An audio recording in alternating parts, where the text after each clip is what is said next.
নমস্কাৰ, পুনৰবাৰ আপোনালোকৰ মাজলৈ আজি নতুন এটা ভিডিঅ' লৈ আহিছোঁ আৰু এই ভিডিঅ'টো আপোনালোকক দুটামান কথা মোৰ অন্তৰত গুজৰি গুমৰি থকা কথা ক'ম বুলি ভিডিঅ'টো প্ৰস্তুত কৰিছোঁ আৰু আপোনালোকৰ মনৰ ভাৱ জানিবৰ কাৰণে ভিডিঅ'টো আপোনালোকৰ লগত শ্বেয়াৰ কৰিছোঁ। আপোনালোকে কমেণ্টৰ দ্বাৰা মোৰ কথাকেইটাৰ উত্তৰ দিব বুলি মই আশা কৰিছোঁ আৰু আপোনালোকে মন কৰিছে নাই নাজানো, কিন্তু মই হ'লে এই কথাকেইটা মন কৰি পেলাই কওঁ লাগি আছে আপোনালোকৰ আগত আৰু সেইকাৰণে ভাবিলোঁ আজি ভিডিঅ'টো তৈয়াৰ কৰি পেলাই বা প্ৰস্তুত কৰি পেলাই আপোনালোকৰ আগত শ্বেয়াৰ কৰোঁ।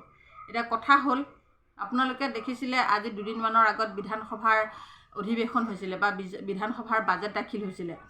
এই বাজেট দাখিলৰ একেবাৰে শেষৰ দিনটোত আপোনালোকে এটা কথা মন কৰিলেনে যে বিধানসভাৰ অধ্যক্ষগৰাকীয়ে 126টা সমষ্টিৰ 126জন বিধায়কক যে এজনৰ ভাগত 7,80,000 টকা উপহাৰৰ নামত ৰূপেৰে কিবা উপহাৰ এটা বনাই আনিছিলে আৰু গোটেই 126টা সমষ্টিৰে গোটেই সকল বিধায়ককে শেষৰ দিনটোত উপহাৰ দিছিলে।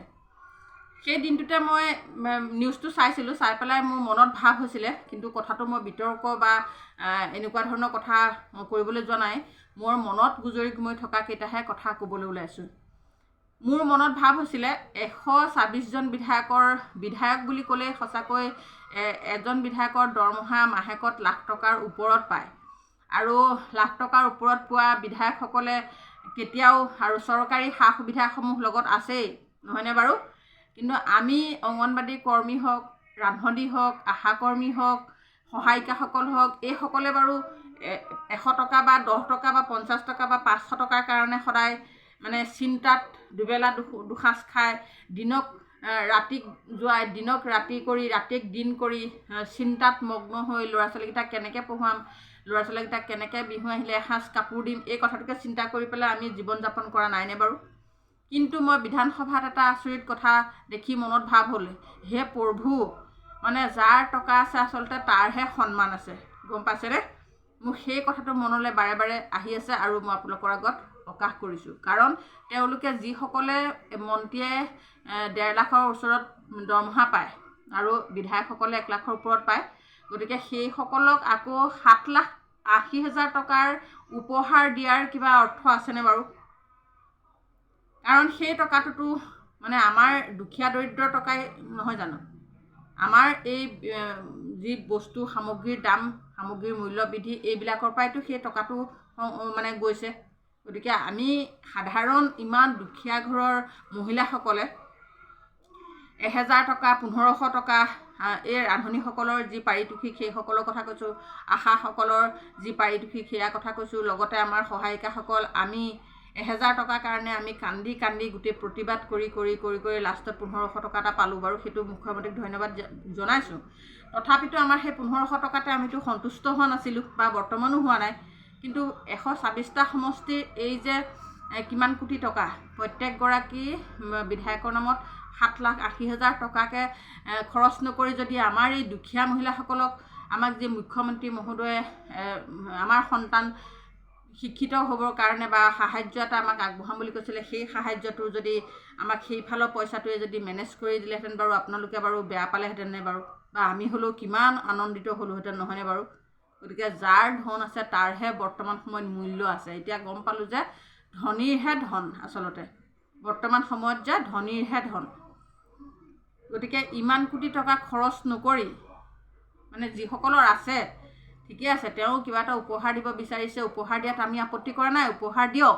কিন্তু ইমান টকা এজন বিধায়কৰ নামত যে 7,80,000, প্ৰায় 8 লাখ টকাৰ উপহাৰ দিয়া, আমি সেইটোত মনটোত দুখ পাইছোঁ। কাৰণ আমিবিলাক মহিলাই যদি কষ্ট কৰি কিবা এটা পোৱাৰ বিনিময়ত হাহাকাৰ কৰি থাকিবলগীয়া হৈছে আৰু সেইসকল বিধায়কে লাখ টকাৰ দৰমহা, তাৰপিছতে আপোনাৰ যাতায়াতৰ সুবিধা, সেয়া চৰকাৰী সুবিধা, মেডিকেলৰ সুবিধা, থকা ঘৰৰ সুবিধা, সকলো সুবিধা পায়ো যদি আকৌ 8 লাখ টকা উপহাৰ পায়, তেতিয়াহ'লে আমাৰ মনটো কেনেকুৱা লাগিব? আমিওতো কাম কৰিহে বিচাৰিছোঁ, আমি তেখেতসকলৰ লগত তুলনা নাখাতো, সেইটো সঁচা কথা।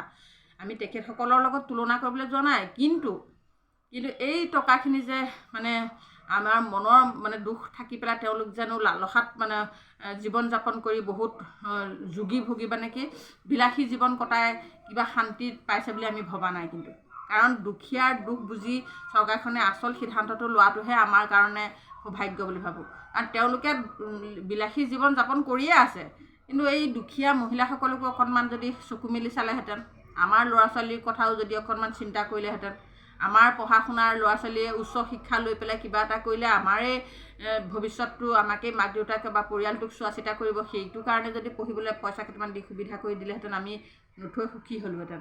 এতিয়া এই কথাটো বিতৰ্ক কৰিবৰ কাৰণে মই বিষয়টো আলোচনা কৰা নাই, মই মোৰ মনৰ ভাৱটোহে মোৰ বান্ধৱীসকলৰ আগত শ্বেয়াৰ কৰিছোঁ। আকৌ এই কথাটোকে কিছুমানে আকৌ ভেনামাখি পৰা আদি পৰি পেলাই যাতে বিতৰ্কৰ সৃষ্টি নকৰে, তাৰ কাৰণে আপোনালোকক মই মানে মোৰ ভিডিঅ'ৰ জৰিয়তে জনাব বা ক'ব বিচাৰিছোঁ। কাৰণ মোৰ বান্ধৱীসকলক মই ভিডিঅ'ৰ জৰিয়তে যিকোনো কথাই মই শ্বেয়াৰ কৰি আহিছোঁ আগৰ পৰা, আগলৈও মই এনেদৰে যিকোনো কথা মই বান্ধৱীসকলৰ লগত শ্বেয়াৰ কৰিম বুলি ভাবিছোঁ। যিকোনো কথা মানে আমাৰ জীৱনৰ যিকোনো কথা, আমাৰ অফিচিয়েলি যিকোনো কথা বা অফিচিয়েলি মানে নহয়, আমি যি ভুক্তভোগী, আমি যি কৰি আহিছোঁ, আমি আমাৰ নিজৰ মানে জীৱনত আমি কৰি অহা কিছুমান কামৰ কথা আমি শ্বেয়াৰ কৰিম। আমাৰ বান্ধৱীসকলে সঁচাকৈ কমেণ্টবিলাকো খুব ধুনীয়াকৈ মানে সহযোগ কৰে, তাৰ বাবে সকলোকে ধন্যবাদ জনাই আহিছোঁ আৰু জনাই যাম। আপোনালোকে সহযোগ কৰাৰ কাৰণে আচলতে প্ৰত্যেকটো কথা মই যুক্তি সহকাৰে দাঙি ধৰিবলৈ সাহস পাওঁ। আপোনালোকৰ মতামত, আপোনালোকৰ যোগাযোগ, আপোনালোকৰ সমৰ্থন সদায় লাগিব। সেইকাৰণে আপোনালোকক মই এই কথাটো নোকোৱাকৈ নোৱাৰিলোঁ। মোৰ আজি এই 3-4 দিন মানে কথাটোৱে মনত বাৰুকৈ খেলাই আছে মানে যে এজন বিধায়কক উপহাৰৰ নামত 8 লাখ টকা, প্ৰায় 8 লাখ মানে 20,000হে কম, 7,80,000 মানে 8 লাখ নহয় জানো? গতিকে 8 লাখ টকাৰ উপহাৰ দিয়াটো আমি খুব দুখত থকা নহয় জানো? গতিকে আমাকো যদি তেনেকৈ কিবা এটা সহায় চৰকাৰখনে কৰিলেহেঁতেন বা মুখ্যমন্ত্ৰীয়ে ঘোষণা কৰাৰ পিছতো যে নিদিলে, এতিয়া এই ইলেকশ্যন পালেহি, চৰকাৰ আৰু খুব বেছি এমাহৰ ভিতৰত চৰকাৰ কাৰ্যকাল শেষ হ'ব। কাৰ্যকাল শেষ হোৱাৰ আগত আমাক যি দিম বুলি কৈছিলে সেয়াও নিদিলে, আৰু সেই পাব লগাখিনি এতিয়া আমি পাওঁ নে নাপাওঁ, যে 5 মাহৰ হেনো কিবা ইনচেণ্টিভ বনাইছে বুলি শুনিছোঁ, কিন্তু এতিয়া কিমান দূৰ সঁচা হাতলৈ নোপোৱালৈকেতো মানে ক'ব নোৱাৰি। ধান পকে মানে তুনিৰ মৰণ বুলি এষাৰ কথা আছে নহয়। গতিকে হাতত বা একাউণ্টত যিদিনাখনলৈকে নোসোমাব আপুনি কিমান দূৰ সঁচা কিমান দূৰ মিছা আপুনি কেতিয়াও কথাটো সঁচা বুলি 100% সঁচা বুলি ক'ব নোৱাৰে। গতিকে শুনিছোঁ যে 5 মাহৰ হেনো ইনচেণ্টিভৰ বিল বনাবলৈ অৰ্ডাৰ আহিছে, কিন্তু আমি যিদিনাখন সোমাব একাউণ্টত সেইদিনাখন আপোনালোকক কমেণ্টৰ দ্বাৰা মই জনাবলৈ চেষ্টা কৰিম কাৰ কাৰ সোমাইছে বা কাৰ কাৰ নাই সোমোৱা। কিন্তু যিদিনাখনলৈকে নোসোমাই সেইদিনাখনলৈকে আমি এই কথাটো বিশ্বাসত ল'ব নোৱাৰোঁ। কাৰণ নৈ পাৰৰ কৃষি বোলে পৰৰ হাতৰ ধন, তেনেকুৱা এষাৰ কথা আছে। গতিকে আহক বাৰিষা কাটক পাত বোলে ৰৈ যা ভিনিহি খাই যা ভাত, তেনেকুৱা কিছুমান কথা আছে। ফকৰা যোজনা এনেই নহয়, সঁচাই। গতিকে আহক সময় আপোনালোকক জনাম। আৰু আজিৰ ভিডিঅ'টো আপোনালোকে কমেণ্ট কৰিব কিমান দূৰ মই কোৱা কথাখিনি আপোনালোকৰ মনত ভাৱ হৈছেনে নাই প্ৰকাশ কৰিব বুলি আশা কৰিছোঁ। বেলেগ এটা ভিডিঅ' লৈ আহিম আপোনালোকৰ মাজলৈ। চাই থাকিব ভিডিঅ'সমূহ, আৰু যিসকলে এতিয়াও ছাবস্ক্ৰাইব কৰা নাই ছাবস্ক্ৰাইব কৰিব বুলি আশা কৰিলোঁ। ধন্যবাদ।